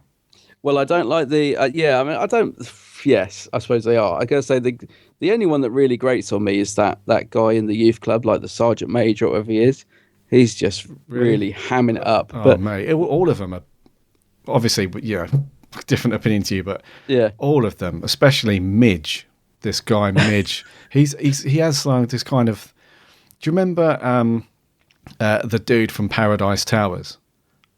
What's his name? Pex. Pex, yeah. Pex lives. Yeah, he had this. Yeah, Pex lives. He has this kind of weird vibe like that. It's kind of just terrible acting. But I would have loved to have seen your face in the scene when he's been possessed and he goes back to Earth and he walks into the youth club in like this very 80s suit and sunglasses. I bet you were killing yourself. I was laughing. cracking up. It wasn't so much, the glasses. It was the leather sleeves on the jacket. It was, but yeah, that's a good one to cosplay next time at the. Oh man! So would anyone get it? The supporting cast were just dreadful, and I mean that with. Oh God, you guys are going to hate me at the end of this, but the supporting cast, and I mean all of the supporting cast, were dreadful. Okay, well, I don't think that I didn't think they were awful. I don't think they were great. The best one was Kara in the bloody cheetah costume, and she doesn't say anything until like. Well, actually, I'm glad you've come on to that because Kara. Now, let me just check I'm getting the right person here. Yes, I am. Kara is played by Lisa Bowerman. Yes, and obviously Lisa Bowerman went on to be Bernice Summerfield in the Big Finish audios. Bernice Summerfield being part of the New Virgin Doctor Who books, which all came out after Survival to fill the gap that was left by the series not being on. Yep. And then obviously Lisa Bowerman is also very heavily involved in the production of Big Finish and that as well. Yes. And she was there on she was Saturday. Yeah. I was going to ask you if you got to meet her because she's such a nice person. I didn't. But somebody else, actually, another Who fan who I was chatting to, did say, "Oh, you've got to meet Lisa because she's really nice." But the next one she's at, I'll definitely meet her. She's very often there. Yeah, she's lovely. And I only got to meet her briefly because this guy was trying to get her to on the stage. I was trying to rush her, and he was saying, "No, leave that." When she was signing, he's like, "No, leave it. Come and do it in a minute." And then she was like, "No, it takes 2 seconds. I'll just quickly sign it," which I thought was nice of her to tell him. Hang on. I'm in the middle of something here. And then she went off onto stage. But she's very, very nice and very heavily involved in Big Finish. But it is strange knowing that she's in that cheetah costume, Yeah. And like you said, even though she's under all that stuff, she kind of works. She does, cool. She's good. What do you actually think of the cheetah costumes? Because they often get absolutely slayed. I think it just comes back to the point I mentioned earlier that they had next to no money. So, I mean, you could tell that it was a suit and it wasn't really done that well because it wasn't like it was part of them. You could tell that they were wearing a suit. It's the only way you can say it, really. And this is the one that Sylvester mentioned when he was on stage on Saturday, about the actress that was, because it was so hot in there, and I don't know where they were filming, but this desert that they're in, she was so hot that she literally ripped her costume off down to her underwear and ran off the set, and apparently wasn't seen again. She had to actually be replaced, by another extra because it was just so uncomfortable in that suit that this extra just had enough. That's it. Yeah, because it did look. Oh, it does. Like sweltering heat. So even in those, because their face is all done up as well. There's like none of their skin's exposed at all. So they must have been baking in there, but. I thought Kara was quite cool. Even in the cheetah costume, you could see that she was, she was acting her socks off really. So that was very cool. Everyone else in the episode, mate, no. But there's somebody big we haven't mentioned yet. There is Anthony Ainley. Yes, and I didn't. You might have in my previous comment when I've said all of the supporting cast is dreadful. I'm not including him in the supporting cast. Oh, good. He's one of the main cast members, in my opinion. So I don't want you to think that Anthony Ainley, I've just bunged him in the supporting cast. I think he's dreadful because he was awesome. Yes. I like Anthony Ainley's master. I mean, Roger Delgado will always be my favourite. There's no chance that's ever going to change. Okay. But I grew up watching Doctor Who when Anthony Ainley was the master, and I love his take on the master, and I think he is good in this. One of the things I wrote in my little pad, got a new pad by the way for our making notes, it's got the Tardis on the front. Cool. Bought it especially. One of the notes I made is that I found it very hard to hear what the hell he was saying for the first episode. Like there's a lot of mumbling going on, when he's controlling the cat. Or is that just because I'm going deaf? Because I am going deaf. No, I think I know. I couldn't hear a word he was saying. Show me, and I was like, what? I was sort of turning it up, and then the music, 80s music, was blasting the speakers out, so I was turning it down. But he is good at it. I would have liked to have seen him do a bit more, actually, because just as they're really sort of kicking off at the end, and you're like, here we go, the Doctor, the Master, it kind of just ends, and it's. I think he's good in it. I would just like to have seen him in it a bit more, perhaps, or to have done a bit more. Yeah, I thought he was awesome in it. I really like Anthony Ainley. He's a really good Master, and he's got this this kind of quiet assurance about him. When he's talking, he's got this menace about his, just his facial features and the way he delivers his lines. He's just got this sinister menace about him, and he means business. He doesn't have to do much. Yeah. There was one scene that made me laugh though. It's towards the end where the Doctor goes off looking for the Master. And it's a bit where the Master's trying to pick the lock of the TARDIS. Oh yeah. And Sylvester McCoy's just kind of comedy sideways comes, round the side, stares at him, and he just drops it like a little schoolboy trying to nick a Mars bar. He's like, yeah. I must admit I was laughing quite hard at that bit. But other than that, he was very sinister, and I loved the Master. He was probably the best bit for me. Yeah, I think he's great in it. I really love it. He's got a different costume in this one as well. I'm not too sure about the new costume because I kind of like the more sinister. This looked a little bit too light for the Master. Do you know what I mean? He's obviously had a bit of a wardrobe change, but no, I think he's good now. I like him and McCoy together. That's what I mean. I wish there was a bit more of that interaction, like at the end where he's trying to break in the TARDIS. And what is he doing? He's got like a little chisel or something. Yeah, he's got like just trying to pick the lock, isn't he? Yeah, it's quite funny. And I was quite disappointed in some of the classic Who stuff, how they've written the endings for the Master. Do you remember when we reviewed the Daemons? And we said at the end where the Master kind of just gets like a real kind of letdown of an ending, really. He doesn't really have a good escape. He doesn't have a good battle at the end. He just gets surrounded and then taken off. And it happens a couple of times in Classic Who. And this was another example where we don't really see a big fitting end for him. He doesn't really do much. He's just... I actually found the ending. I mean, I've seen this a few times now, but watching it again this week, I actually found the ending really, really unsatisfying. He is just... Things are just kicking off, and it's getting, I love all this sort of the Doctor, the Master fighting and switching between worlds now. I really like all that. But it doesn't, there's no conclusion. The Doctor just, because I was thinking, well, how does he go back? I assume it's just because the Doctor says that immortal line, if we fight like animals, we die like animals, which suggests that he's not going to fight. So the planet sends him back to Earth, which I find a bit thing. But I assume that's why he gets sent back to Earth, because I was watching it the other day and I was thinking, well, what's he do? What happened there? The Master's they're fighting. Next thing you know, the Doctor's just back on Earth and hello, Ace, off we go, blah, blah, blah. And I was thinking, well, what just happened? Like, what was the Master's left there? He can't get back. It was a little bit, unclear. What did you think to the little speech at the end? Well, I know it was rewritten because they, they'd filmed it and they were through production and they sort of said, oh, it's not coming back. So they kind of changed. I don't know what the original dialogue was, but they obviously changed it to try and make it a little bit more fitting for the end of the series. I think it's quite nice, actually. I quite like it. Yeah, for those of you who haven't heard, the last words ever from Classic Who, here we go. Where to now, Ace? Home. Home? The TARDIS. Yes, the TARDIS. There are worlds out there where the sky's burning, where the sea's asleep and the rivers dream.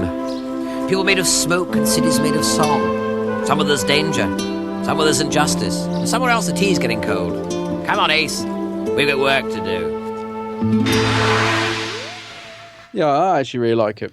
It's quite cool. I quite like the little speech. It's got a mixture of kind of closing off the era.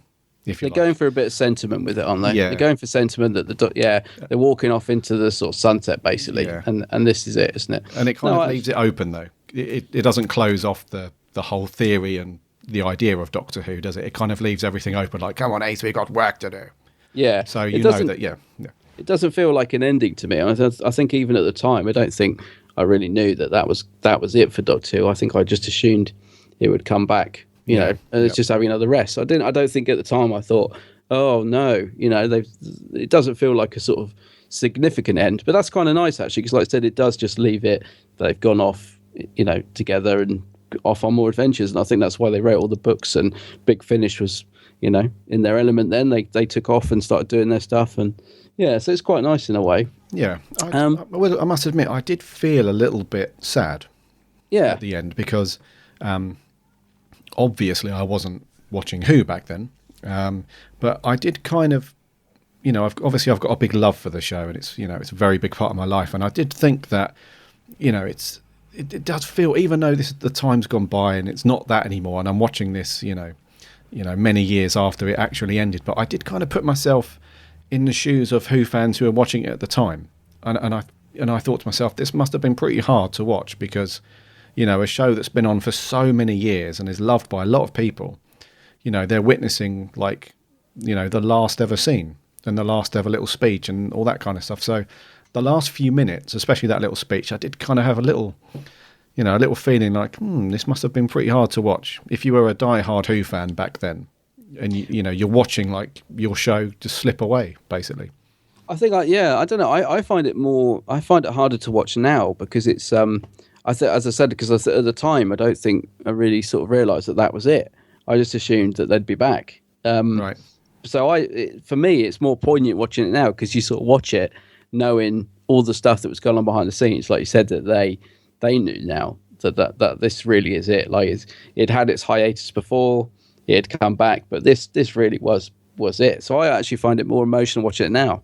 That's interesting. In a way. Right. Yeah, because I think I just didn't sort of I don't think we really knew. I think, again, the BBC didn't sort of come out right and say, sorry, it really is Axe this time. They kind of did it much more quietly, didn't they? Whereas before there was such a big furore, during Collins' era. Yeah. This time they did it very quietly. They kind of just let it die. They kind of just let it disappear. There was no big furore. It was only after sort of a year or whatever people were sort of saying, well, it's not coming back. It was the sort of, they just let it disappear, and they did everything they did to get rid of it. I mean, they put it up against Coronation Street, the biggest show at the time. They completely cut its, productions costs and stuff, and they did everything to just let it quietly just go.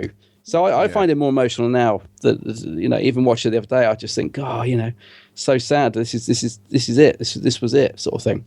Yeah, I know what you mean. Yeah, because I can only put myself in those people's shoes at the time. Do you know what I mean? Because I wasn't watching it there, but yeah, there's a little tiny bit of emotion there, isn't there? Especially I'm glad you got a bit of emotion out of it, because it sounds like a lot of the rest of the episode left you a bit cold. It did, mate. And there were a couple of cool bits though. I thought that Sophie Aldred looked terrifying when her eyes changed, and yeah, it's a nice scene. Yeah, I think they did that bit quite well, because the Master, especially at the beginning where he's using the cat to see what's going on Earth, all you see is like a real darkened screen. All you see is his face and his really bright green eyes. That looks quite scary. So there were a couple of bits of it I thought were quite scary. And what did you make of the bike fight on the hill? Because this seems very rushed to me. It seems very random. Like they're suddenly on top of a hill, charging towards each other on motorbikes. And to me, I was thinking, where's this come from? It's ridiculous, mate. Because they jump on the bike. Each of them jump on the bike, don't they? They race towards each other. And you can clearly see that none of them jump off the bikes before this huge explosion.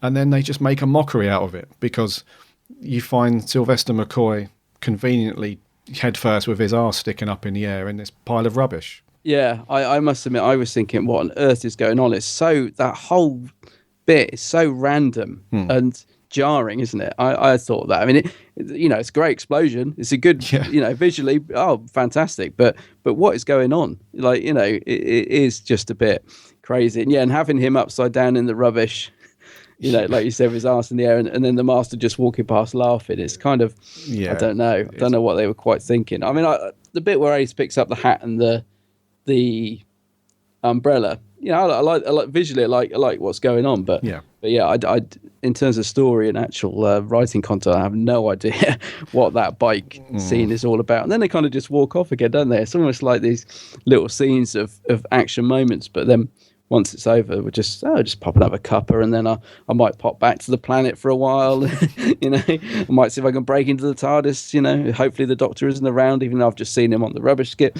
It's all a little bit like, what is going on? Yeah. Yeah, no, what you mean. It's a bit random, bit fudged, but I also like the scenes on the cheetah planet. I thought they were quite cool. They had this, although it didn't look that good, because that was just TV at the time. They put this cool kind of filter.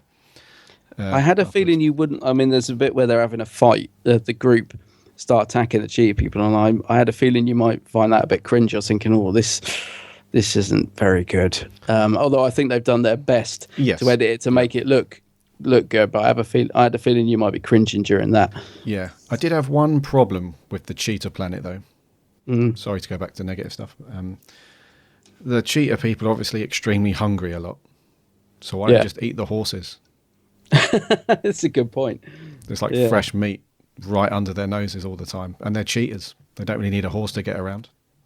That's true. Yeah. Having said that, yes, not going to bash that. But yeah, I thought the scenes on that whole, wherever they shot that bit, I did hear that somewhere, but I can't remember where they actually shot it. But that was all quite cool. It's like red sky, gave it a cool kind of otherworldly feeling. I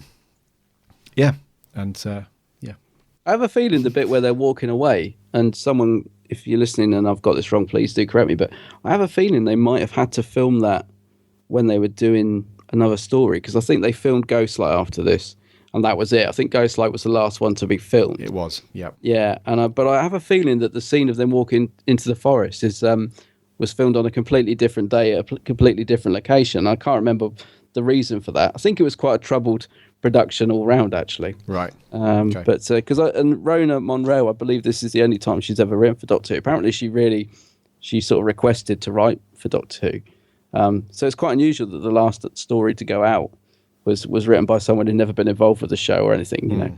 I guess because they didn't know that it was going to be the last one. It's not like they sort of planned it. If they were going to do the 25th anniversary or whatever, JNT would sort of get. It's got to be a Dalek story. I think maybe if they knew that was going to be the last story, would they have done a big finale? Would they have done something different? It's hard to say. I think they would have done something a bit more if they knew beforehand that the show was going to finish. Yeah, and this was going to be the last episode to go out. I think they would have done something a bit more. I'm pretty sure. Yeah, I'm just glad that the Master is in the last, as it turned out to be the last. Classic story. I'm glad that the Master is a part of it. Let's put it that way. Because if he hadn't been in it, I think this would then, yes, I agree, it would have been lacking a bit. If the Master hadn't been involved in this, I think it would have fallen a bit flat for me. But because he's in it, it does definitely bring the episode up. Yeah, for me. Yeah. So a bit of a mixed bag there, really. Bit of a mixed bag. And just to mention quickly, there is a very good documentary on the second disc of the DVD called Endgame. Yeah. And that's got some interviews with the guy who actually made the decision to drop the show, and you got the script editor, Andrew Cartmel, and some other people involved. And that's very cool to get their opinions on it now, years later, and their insights on their feelings on it. And that was quite cool. It's obvious that nobody was happy that it was going, which is understandable because it's your job, I guess. But yeah. Yeah, it's quite interesting because the guy in the start of the documentary Endgame it actually starts with, I've forgotten the chap's name, but he's like, "Hello, I'm so-and-so, and I am the man that acts Doctor Who." And that's how it starts, isn't it? And you're thinking, blimey, you're brave. He's got balls. Yeah. Yeah, definitely, yeah. Because Michael Grade obviously put quite a lot of nails in the coffin, but at the end of the day, the decision was made by, there were other people that made that decision. And I don't know, he does go on to explain why. And like you said, you can sort of see from both sides. I mean, I'd never want Doctor Who to leave the screens, but, things were changing. Yeah. And please don't hate me, guys, for saying that. I honestly think that it was the best thing for the show at the time. Because I think if they would have carried on, I don't think we would have the, the very cool Doctor Who that we have today. I think if they carried on with it, it would have gone anyway. It would have gone anyway because, the ratings just weren't there, were they? They'd moved it from, it used to be on Saturday evenings, didn't it? And they moved it from there. Yeah. They put it in the week. It was going up against like the most popular soap, you know, on TV at the time. It was never going to win over Coronation Street, let's be fair. So the stories weren't great. Please don't hate me. I just feel that, don't get me wrong, if I was a Who fan back at the time, I probably would be completely opposite.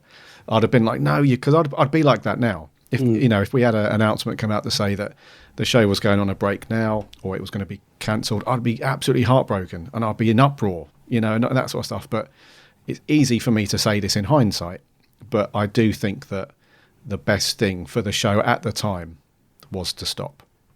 Yeah, I'm not sure I agree. I mean, I like the stories. I like them as actual stories in the McCoy era. I just think, you know, a lot of it's let down by the production, and sometimes, like you said, the supporting cast is not great, makes it very childish and pantomime at times. But I actually really do like a lot of the stories in the McCoy era. I'm just looking at the viewing figures actually for they were around about the 5 million for these stories, which is what Doctor Who seems to get overnights now. Yeah. So, but again, back then things were getting sort of 15 million. Exactly. So if you compare it to sort of the viewing figures that were around at the time, this was considered very low, viewing figures. Yeah. So yeah, and it's one of those things where you can't really, we as Who fans, we can't really say yes, it should have. Well, for me anyway, I can't really say yes, the show should have carried on, and because if you look at the general opinion, if you speak to just a million Doctor Who fans, and when you look at all these ridiculous top 10 lists and all that kind of stuff, there's a reason, isn't there? There's a reason why these stories from the McCoy era don't feature in any of the top 10 lists, is because compared to the earlier Who, they're just not as good. They're not that good. I don't know. Remembrance is always really high. Yeah, but that's if you look at some of the like any of the other McCoy ones, it never features even in like top 50. You know, you very rarely see any of the other McCoy stuff, or you know, the later Baker stuff, and there's a reason for that, mate. We can't deny that. We can't, you know, I mean, we can't dress it up too much. At the end of the day, they weren't that great compared to a lot of the other classic Who. Yeah, compared to sort of the heyday. Yeah. I mean, I suppose, I don't know, I'm quite intrigued by Cartmell's master plan. I do see what you're saying. I do. I kind of sort of agree with you to a point. But when they talk about where they would have gone, you know, like replacing Ace and, you know, sort of tying up her story and all that, I would have been intrigued to have seen it. But again, I think you're right. Perhaps I'm sort of still thinking from what I would have liked to have seen back then.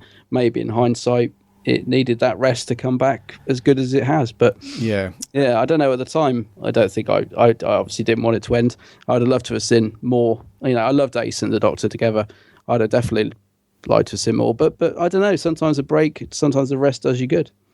Yeah, and I was also intrigued on that documentary. One of the other scriptwriters, I think his name was Ben something. He did have quite a cool idea about this opening scene. For like, Ben Rokovich, I can't pronounce it. Yeah. Yes, he had this cool idea, didn't he? For if they were to do another series, one of the opening scenes would be, or no, it was this play, this Doctor Who play, or this. I think it was about being in the safe. It wasn't that one. It was the other one where they were on this huge spaceship, Star Trek style, and the captain or somebody on the bridge turned out to be Ace. And she goes back to her room and the Doctor's there. So she's like undercover in this huge spaceship and stuff. And if you think about it, the idea is great. And that's the problem, I think, with the McCoy stuff, is that they've got great ideas and the story ideas are really great.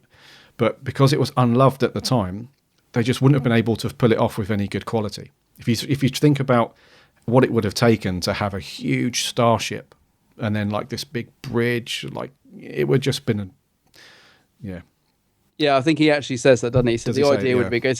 He says the idea would have been great, but if you actually think of how it would have translated to on screen, it would have looked awful. Okay. Which is why I think actually, I know a lot of our listeners love Big Finish, and they did do the sort of next series as part of their Lost Stories range. Right. So you can actually find out what you know. Obviously, they've changed things, but they've taken some of those ideas and they did actually produce the Big Finish audios of the next series. Okay. And they are good. I listened to them. They are good. I think Ice World, I think it is the first one where, you know, you sort of get a very big sort of heavy arc with ace as well, which I'm not too sure about. I kind of liked how she was in the series. But yeah, if you want to hear where the Seventh Doctor and Ace went after this, then check out those Big Finish audios because they are good. And I can't remember if they do the spaceship on the bridge, but they definitely do the new companion. No, the Doctor trapped in the safe. It opens. Okay, yeah. The story opens with him trapped in the safe, and the new companion lets him out. They definitely do that bit. So yeah, worth checking out. Okay, I'll probably do that because as much as my feelings towards McCoy and sometimes Colin Baker when they were on the show, my feelings towards them for their Big Finish stuff is complete opposite. So, well, I was thinking about the visuals as well, because obviously you haven't got the restrictions of the budget, so they, these great ideas that they had translate quite well on the audios as well. So yeah, good stuff. Good stuff. Right, so that's what we thought of it. Reviews, scores. We're going to do scores. Of course. Okay, I was going straight onto listeners, but you're quite right. Let's do scores. It's your turn this week. Well, to go first. Okay. Well, let's see. I wrote 7 out of 10. Okay. 7 out of 10 because I enjoy watching it. I like the mystery of the story. I just feel it was a bit rushed towards the end, and there's a lot of bits that don't make sense, like the bike chase stuff just seem to be very randomly thrown in there. But yeah, I enjoy this one. Obviously not the best, but 7 out of 10. Okay. My score is going to be a 3. I knew you were going to go 3. Did you? Well, only just in that last second, I knew you were going to go low, and I thought he's going to go really low. That's your worst score to date, I believe. Yes, it is. Yes. Yep. Second to that was, Death in Heaven and Paradise Towers. Oh God. So you think this is worse than Paradise Towers? Yes. Okay, interesting. No, bloody hell. I can hear booing and hissing about boo. Hiss, I know. Hiss, boo. I'm going to be no, mate. You've got to give your honest opinion. That's the whole point. I'm pretty afraid to go to any more conventions now. I think I'm just going to get rotten fruit. Yeah, I'm just going to get booed out and beaten up. But hope McCoy's listening. Do you know what it is with Paradise Towers? That although that had its problems and stuff, there was a lot more of a range of stuff going on. Like there were some real funny moments in it, and there was, although the supporting cast, again, weren't great, and I think we mentioned that during that episode when we reviewed that one. Some of them were okay, and then the monster wasn't great, and Pax was just, the two old women in the flat, they were quite funny, and I like the old women. It was executed, slightly, although the sets were pretty. I don't know, for some reason this one just really. I was quite happy when it had finished. Right, okay. Put it that way. Good job it wasn't a 4-parter then. I was going to say that. Do you think it would have benefited from a 4-part? But I think I already know your answer. No, not at all. It should have been a 2-parter. Yeah. Right. Okay. So, yeah, massive difference of opinions on that one. Yeah. And if you want to talk about this in some more detail at a convention, please do so, but keep the rotten fruit securely in the bag. Yeah, I'll be bringing a rotten tomato. You wait. A big one. I'm still waiting for a good McCoy. Well, a really good McCoy one. I've still got a couple downstairs to watch. Got Curse of Fenric. I've got Ghostlight. And I think I'm going to order... What's the circus-based one? Great Show in the Galaxy. Yes, I'm going to order that as well. So yeah. I don't want you guys to think that I've written off McCoy. And, just because I've rated a couple of his quite poorly, that's it. I am still going to give it all a chance, and I'm going to watch them all. So... And you must get Time of the Rani because A, everybody wants us to review it, and B, yes. McCoy was talking about it at the convention about how he was wearing the suit and stuff and all that. Yeah, so you really and the rainbow TARDIS landing. So that you must get Time of the Rani, and we'll get on the schedule because it's a must. Right. So I think we have got that actually. I think you did pop it on there tentatively as for some time in June. Yeah, I was going to say it's tentatively on there. Yeah, I think I've spaced out because we're just doing a 7th Doctor now, so I don't want to do another 7th too close. But yes, it's on there. I'm just not quite sure where. And God, if you didn't like this, what are you going to make of that? It could be July or August. It slips to, but it's definitely on the list. But yeah, I've purposely not put it near my birthday, which is in July, because I don't want the podcast near my birthday to be ruined, negative. So I've purposely not put it around there, but because I love Time of the Rani, but we'll see. Yeah. And it's one of those things where we always say this, but you've got to be honest. Yeah. You know what I mean? I can't just follow every other review and say, yeah, it's all right and blah, blah, blah. You know, you've got to be honest. Otherwise, there's no point you guys listening to us if we're just going to give you, you know, lip service. Sugar-coated reviews. Indeed. No jelly babies on this review. No. Okay, so that's, what was it? A 7 from me and a 3 from you. Yup. Wow, that's the most divided so far, I think. I think so, yeah. Yeah. So then, I nearly jumped ahead just now, but what did our listeners think of this one? What did I listen to? I'm going to jump on Twitter first because there's a few on here. Just get these short and sweet. Tweet to Yeah. Doctor Who thing. Doctor Who thing. Doctor Who thing. I like the name. Yeah, it's cool. He's put brilliant, a real sense of menace and animal desperation from the Master. It's Ainley's best performance. Yeah. Cool. Yep. I like Ainley in it, yeah. Naomi Jenkins, her Twitter name is @Cole_Hill_Rebel. Love that name. Yes, hello. She's put, I loved it. It was the first McCoy story I ever saw, and it was a great story. And it wasn't too long, like a lot of classics. It had a feeling a bit like New with the modern day setting. Okay, yeah. I kind of get what you mean there. Lee Mahan, _Lee. Sorry, @Lee_JM75, but it's certainly one of the better McCoy stories. Oh, God. And it features Ainley's greatest performance as the Master. The Carter Burton Trio. Well, that's a good name. Yeah, one of my favourite of McCoy's. I would love to have seen him in Ace in season 27. Sophie. Oh, there we go. He would have switched off way before you got to read Ace. Yeah, Sophie is also amazing. And then I think just lastly... sorry, that's it for Twitter. That's it for the tweets. For the tweets. Thank you for tweeting. That's really yes, thanks, cool. guys. What we got on Facebook, dude? Facebook. Well, I had Nick Riches. He says he's not seen it in a long while, but he likes it. He thinks that Ace is much underrated in her stories. And if he recalls, it gave Hale and Pace... Yeah, it does have Hale and Pace Shopkeepers. It's been a long time since he's watched it, but he thinks it was good. So perhaps Nick needs to give it another watch. Robert Lithgow. Here you go. You'll like this one.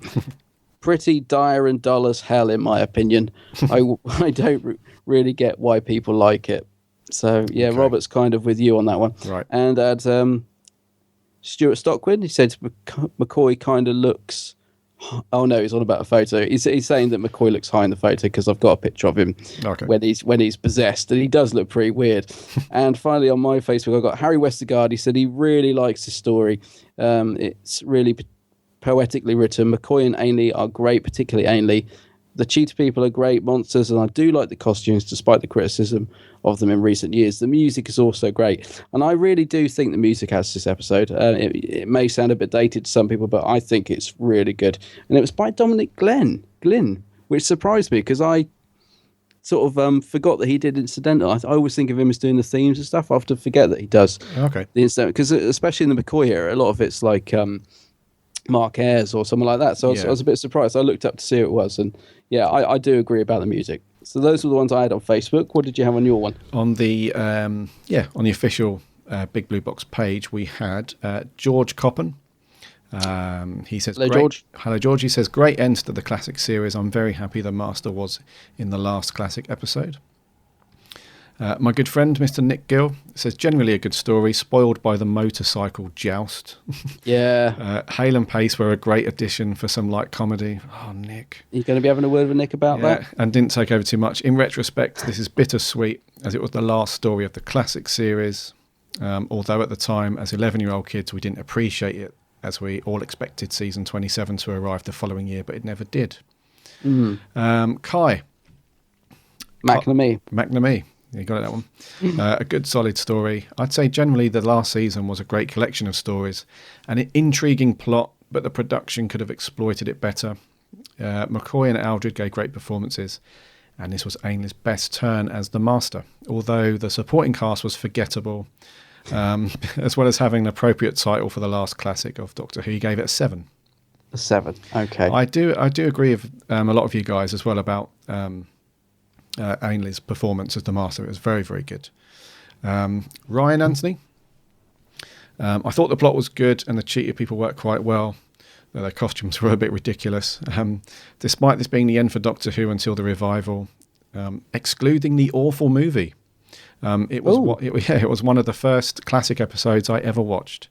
This was because it really captured McCoy's portrayal of the Doctor, and instantly felt I had to watch more episodes of him. He gave it an 8 out of 10. 8 out of 10. Okay. A few more. Kieran Knight, real favourite of mine. Some of the scenes with the cheetah people are really visceral and confrontational.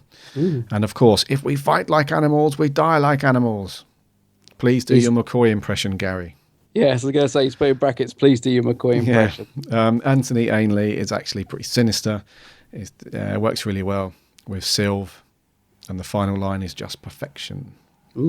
Stuart Stockran again. Hi, Stuart. Hey, Stuart. Good to see that you're finally reviewing a McCoy episode. Great, can't wait. Yeah, we did. What's the one we did recently? We did Paradise Towers. Paradise Towers. Go and search it. Yeah.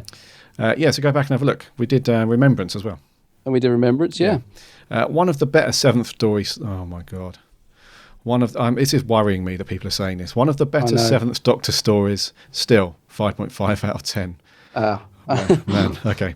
I really like this episode. This is Daniel Seligman.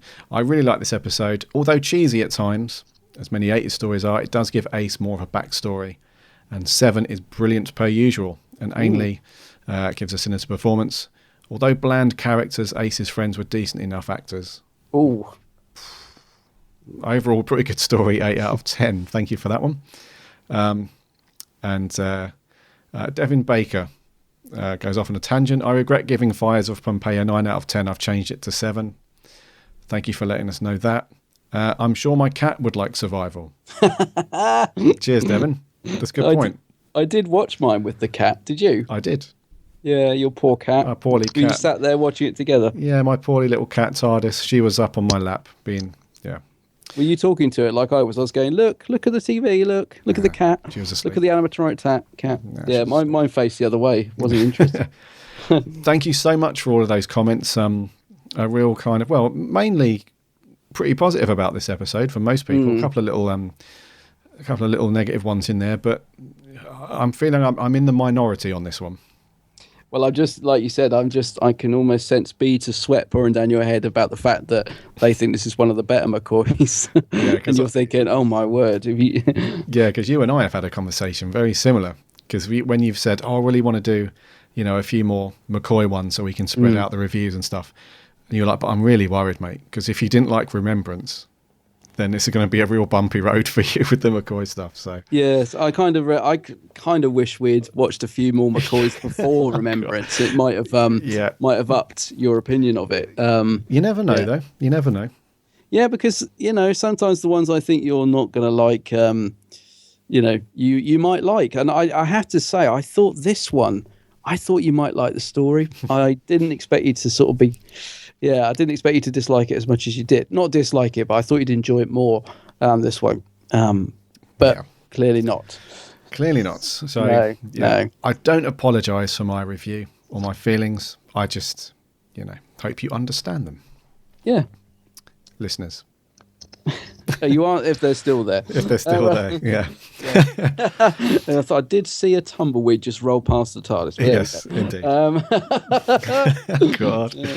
So anyway. Right, what are we doing next week? Next week, it's Celebrate Good Times, isn't it? Come on. Next week. Yeah, come on. Yeah, so next week, celebrations. 10th anniversary stuff next week. We're going to do Rose. We're going to do Rose. We're going to do a commentary episode of Rose. We'll do the normal podcast. It'll be a little bit different to our sort of last commentary episode where we went straight into it, won't it? So we'll do a normal podcast, but when we get to the review, it'll be commentary of Rose. Yes, that's going to be good. Yes, it is. Yeah, I haven't watched Rose for a very long time. Yeah. I think the last time I saw it wasn't that long ago, actually. Maybe a couple of months ago. Oh, really? Yeah, I will watch it again, though. It's been probably years. I haven't watched it for so long. And we were talking to Blog to Who, weren't we? He was giving us lots of false facts about the episode. Yeah, I can't believe a word he says. Don't believe a word out of his... Well, yeah, if he puts anything in writing on one of his posts or something, that's fine. But if you ever meet the guy and he starts giving you a load of facts about Who, just take some of it with a pinch of salt if you don't know that it's actually true or not. No, he loves to wind me up. Because we did do it a lot on Twitter. I'll ask him for one, and I'll never, because I'm quite gullible. I always believe him, and then he just laughs. He's a boy. Why I yoda? Yeah. Why? Anyway, but yeah, looking forward to next week. Lots of celebrations. 10th anniversary of. So I can't say New Who then. 10th anniversary of Doctor Who. Doctor Who. No, because it started in 1963. So what is it? Okay, New Who. 10th Who. anniversary of New Who. As Yeah. long as you don't write it down as NU. Well, I do. I'll have to change that now. You will have to. I insist. But what? To what though? NWO WHO. New Who. NW. NEW, sorry. Yeah. I'm getting my NEW. But that's boring. New Who. No, I'm not doing that. Anyway, that does mean that some lucky person, we're going to announce the winner of the competition then next week. We are on next week's show. Lucky person next week is going to win all those goodies. All those goodies. Yeah, you've still got loads of time to enter as well, because I think we're going to stop when we collect all of the tweets and Facebook posts. I think we're going to stop collecting those and throwing them in the bin. And I say bin, I mean hat. We're going to throw them in the hat. I'm just going to say what? Sorry, yeah. I mean, yeah, you know. We're going to stop that probably on Thursday next week. Yeah, it'll have to be, won't it? Yeah. Yeah, because we record on a Thursday usually. And I'm pretty sure we're going to record next Thursday. And probably Wednesday night, Thursday morning. So you've still got loads of time to enter. Yeah, so get tweeting. Yes. You get can, Facebooking. Yeah, if you just go to bigblueboxpodcast.co.uk/10th anniversary competition. And there's also a post that's pinned to the top of the Facebook page. You can find details on how to enter. Dead simple. Just got to fire a tweet or a Facebook post, and that's it. That's it. Yeah, and then use the hashtag BigBlueBoxComp. Yeah. Yeah, and you can win loads. Scarves, Dark Eyes 4, Forgotten Son, signed by the author. What else we got? TARDIS mugs. Yeah. Big's Blue Box T-shirts. What else we got? Fourth Loads. Doctor scarf. Fourth Doctor scarf, Sonic screwdrivers. So it could all be yours for just one little tweet or Facebook post. So yeah. Yeah, it's good stuff. Good stuff. Can't wait to pick a winner. It's going to be exciting. It's going to be cool, actually. Yeah, our first giveaway. I know. Yeah, first of many, hopefully. Yeah, great stuff. Good stuff. So I think we're going to wrap on this one, mate. Yeah.